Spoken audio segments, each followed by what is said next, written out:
इंसान से जो रोड पर वॉक करता है और उसे एक कार फॉलो करता है। मैं इसीलिए ब्लैक पर्सन बोल रहा हूँ क्योंकि इस मूवी में स्किन कलर के ऊपर इम्पोर्टेंस बहुत है और वो ब्लैक इंसान को किडनैप करके उसी कार में ले जाते हैं और इसी बीच कहानी शिफ्ट होती है अनदर ब्लैक गाय के पास जिसका नाम क्रिस वाशिंगटन है और उसका एक गर्लफ्रेंड होता है जिसका नाम रोज है।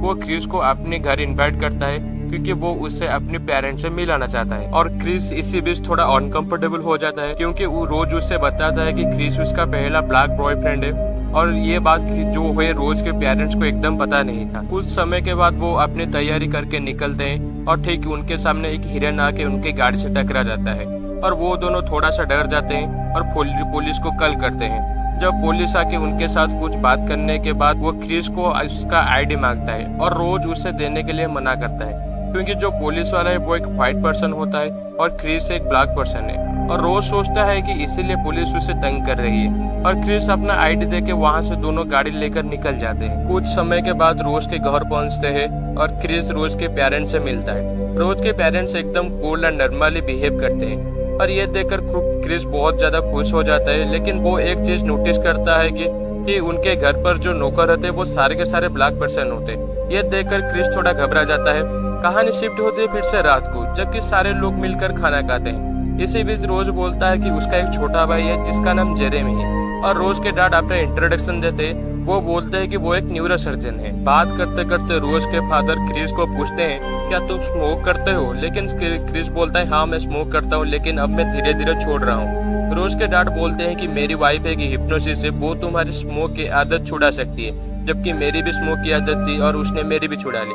क्रिस बोलता है कि नहीं मैं ये नहीं करना चाहता हूँ, मैं ठीक हूँ। खाना खाने के बाद रोज और क्रिस सोने जाते हैं लेकिन क्रिस को नींद नहीं आती। वो स्मोक करने के लिए बाहर जाता है और वो देखता है कि उसकी तरफ एक आदमी जोर से दौड़कर आता है और उसे टकराने से पहले वो अपनी दिशा बदल लेता है। वो वॉल्टर होता है जो कि रोज के घर का एक नौकर है। ये देखकर क्रिस थोड़ा डर जाता है और वो पीछे मुड़कर देखती है कि वहाँ पर एक लड़की आईने में अपने आप को कुछ अजीब तरीके से घूर रही है। ये देखने के बाद क्रिस मुंह छोड़कर घर की तरफ आता है। वो देखता है कि रोज की मॉम मिसेस सोफे पर बैठी है। वो क्रिस को बुलाते हैं और अपने पास बिठाने के लिए वो क्रिस को बोलते हैं कि यदि तुम कंफर्टेबल हो तो तुम मेरे साथ बैठ सकते हो।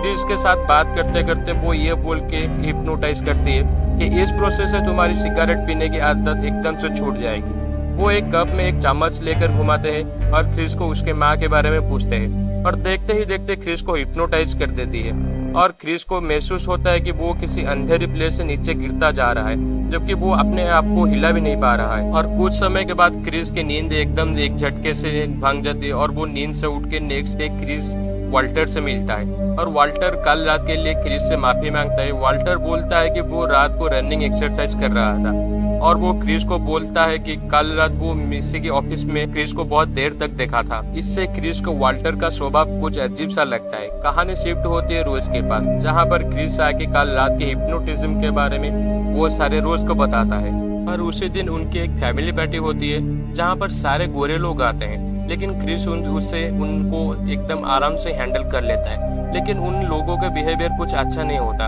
वो क्रिस को छूकर उसके फिजिकल फिटनेस में जानना और फिजिकल फाइट में और ऐसे बहुत कुछ एकदम अजीब सा बिहेव करते हैं। वो लोग काफी बूढ़े होते हैं। देखते ही देखते क्रिस एक ब्लैक पर्सन से मिलता है जिसका नाम एंड्रयू लोगन किंग होता है। वो एकदम जवान था लेकिन उसका ड्रेसिंग सेंस एकदम बूढ़े लोगों के जैसा था और उसकी वाइफ उससे 20 या 30 साल बड़ी थी।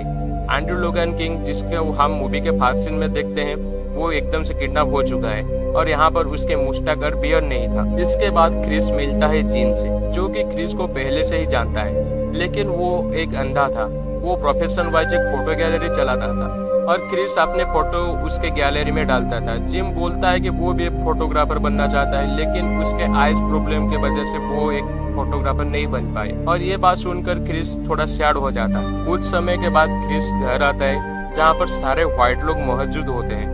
क्रिस जब वहाँ से सीढ़ी से ऊपर जाता है सारे व्हाइट पर्सन उसको देखकर एकदम चुप हो जाते हैं जैसे कि वो बात करने के लिए नाटक करते हैं। क्रिस जब अपने रूम में पहुँचता है वो देखता है कि उसका फोन चार्जर से डिस्कनेक्ट हुआ है। उसे देख के लगता है कि जॉर्जिना ने ये सब किया है क्योंकि वो क्रिस को पसंद नहीं करता। ये बात वो रोज को बताता है और अपने फोन चार्ज करने के बाद अपने फ्रेंड रॉड से बात करता है और वहाँ का हालत सारे बताता है और वो हिप्नोटाइज होने के बारे में भी बताता है। रॉड उसे बोलता है कि तू जल्दी वहाँ से निकल क्योंकि उससे लगता है कि वहाँ पर जो गोरे लोग मौजूद थे वो आप सारे ब्लैक पर्सन को हिप्नोटाइज करके अपना स्लेव्स बना लेते हैं। ठीक इसी समय जॉर्जिना का एंट्री होती है और क्रिस ये देखकर बहुत ज्यादा शॉक हो जाता है और जॉर्जिना आके क्रिस से माफी मांगती है। वो बोलती है कि वो रूम साफ करते वक्त मोबाइल गलती से चार्जर से निकल गया और जॉर्जिना एक अलग टाइप का रिएक्शन देती है, जबकि उसके अंदर कोई और है लेकिन वो बोल कुछ और रहा है। क्रिस जल्दी वहाँ से बाहर आता है और एंड्रयू का फोटो लेता है, लेकिन गलती से इस समय फोन का फ्लैश ऑन हो जाता है और एंड्रयू का रिएक्शन बदल जाता है, जबकि उसके नाक से खून निकलता है और वो क्रिस के ऊपर हमला कर देते हैं और बार बार बोलता है कि गेट आउट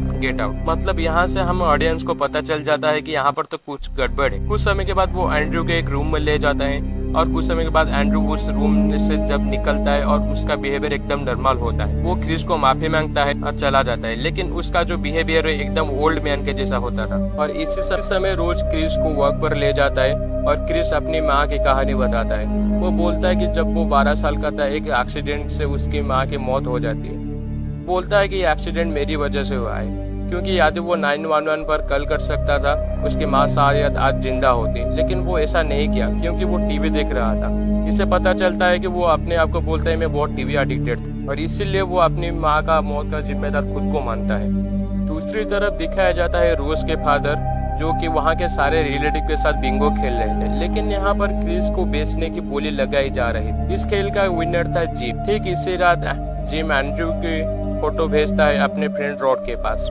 और रॉड बोलता है कि यह आदमी 6 या 7 महीने से गायब है। ये सुनकर क्रिस के रॉड की बात पर कहीं ना कहीं यकीन आ जाता है। वो वहाँ से निकलने की तैयारी में लग जाता है। अपनी गाड़ी के चाबी ढूंढते ढूंढते रोज की फोटो मिलती है और उस फोटो में एक चीज सेम होती है। सारे के सारे जो लड़के हैं वो सब ब्लैक पर्सन होते हैं और इस फोटो में वाल्टर भी होता है। और इस बात से क्रिस को ये बात और भी ज्यादा साफ हो गई। ठीक इसी समय रोज की एंट्री होती है और क्रिस एकदम से चमक जाता है और वो उससे पूछता है कि क्या तुमने मेरी गाड़ी की चाबी देखी है? हमें यहाँ से जल्दी निकलना होगा, मेरा एक बहुत बड़ा काम आ गया है, जबकि मुझे अभी जाना होगा।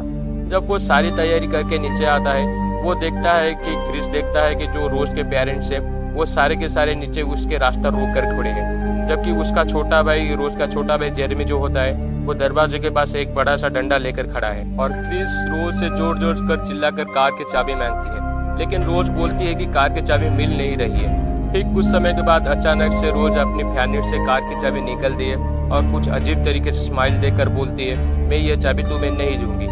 और यहाँ पर जो रोज होता है उसका रिएक्शन भी एकदम से बदल जाता है। ये देखकर क्रिस को समझ आ जाती है कि रोज भी इसमें शामिल है। जब क्रिस भागने की कोशिश कर रहा था मिस्सी अपनी कप में 3 बार स्पून घुमाता है और क्रिस हिप्नोटाइज होकर गिर जाता है और वो लोग उसे वहाँ से उठाकर एक कमरे में ले जाते हैं जहाँ पर एक चेयर पे उसे बांध देते हैं। और दूसरी तरफ क्रिस का फ्रेंड रॉड बार बार क्रिस को कांटेक्ट करने की कोशिश करता है, लेकिन कोई फायदा नहीं होता और वो अपने सीनियर ऑफिसर को जाकर ये क्रिस के बारे में सारे सब कुछ बताते हैं, लेकिन उन्होंने उसकी बात पर बिलीव नहीं करते और उसका मजाक उड़ा देते हैं। दूसरी तरफ हम क्रिस को बंधा देखते हैं और उसके सामने एक टीवी होती है जहाँ पर टीवी में कुछ वीडियोस आते हैं। ये फैमिली यंग आर्मिटेज की है जहाँ पर कुछ अजीबोगरीब बात कर रहे थे और कुछ अलग सा वीडियो ही चल रहा था।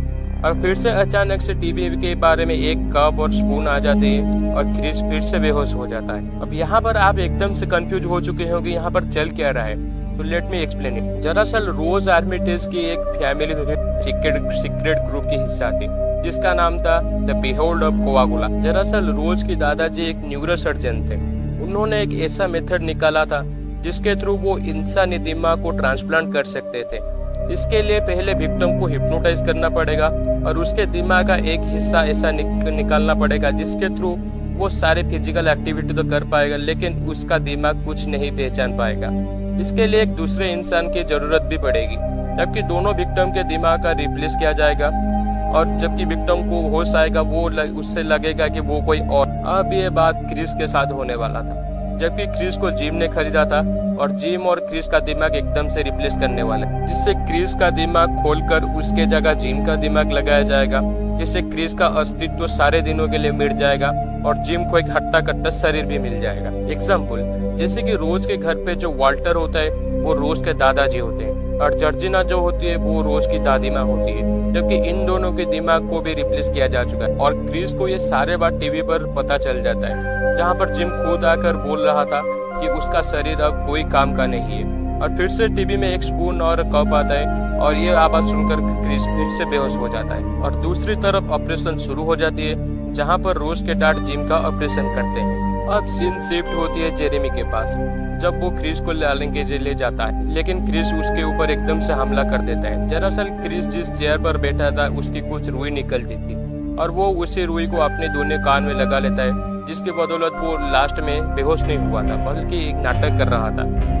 और इसके बाद क्रिस रोज के डैड को भी मार देता है और मिसी क्रिस को ऊपर भी हमला करता है, लेकिन वो एक नाइफ की मदद से मिसी को भी मार देता है। बाहर जाने से पहले जेरेमी फिर से क्रिस के ऊपर अटैक करता है, लेकिन क्रिस उसे मार गिराता है। अब क्रिस गाड़ी निकालता है और बाहर भागने के लिए कोशिश करता है। ठीक उसी समय अचानक से जेरेमी की बॉडी आकर गाड़ी के ऊपर पड़ता है। क्रिस उसकी मदद ना चाहते हुए भी करता है क्योंकि वो अभी नहीं चाहता है कि उसकी वजह से किसी और की मौत हो। जॉर्जिना की बॉडी के नीचे गिरने की आवाज रोज को पता चलता है और वो एक गन लेकर क्रिस को मारने के लिए बाहर निकलता है। कहानी शिफ्ट होती है क्रिस के पास जबकि ड्राइव कर रहा था। ठीक उसी समय जॉर्जिना की होश आ जाती है और वो क्रिस के ऊपर हमला करता है, जिसकी वजह से कार की एक्सीडेंट हो जाती है। और पीछे से रोज गन से गोलियों की बारिश कर रहा था, लेकिन उसका निशान क्रिस पर नहीं लगता है। वो वाल्टर को बोलता है, दादाजी अब इस आदमी को यहाँ से जाने मत दीजिए। और वाल्टर क्रिस के ऊपर अटैक कर देता है, लेकिन क्रिस ठीक उसी समय अपने फोन का फ्लैश लाइट वाल्टर के आंखों पर मार देता है, जिससे वाल्टर को अपना पुनः होश आ चुका है। लेकिन यहाँ पर रोज गन से क्रिस को मारना चाहते हैं। वाल्टर बोलता है कि ये काम अब मैं करूँगा और वो गन अपने हाथ में लेता है और रोज के पेट पर चला देता है, जिसकी वजह से रोज की मौत हो जाती है और वो एंड में अपने ऊपर भी चला लेता है। जबकि रोज कुछ अधमरा हुआ था, क्रिस उसका गला घोटकर मार देता है। और कुछ समय के बाद क्रिस का जो फ्रेंड रॉड होता है वो एक कार लेकर आकर इसी जगह पर पहुंचता है और वहां से क्रिस को लेकर भागता है। और कहानी यही पर खत्म होती है। दोस्तों फिल्म को देखिए।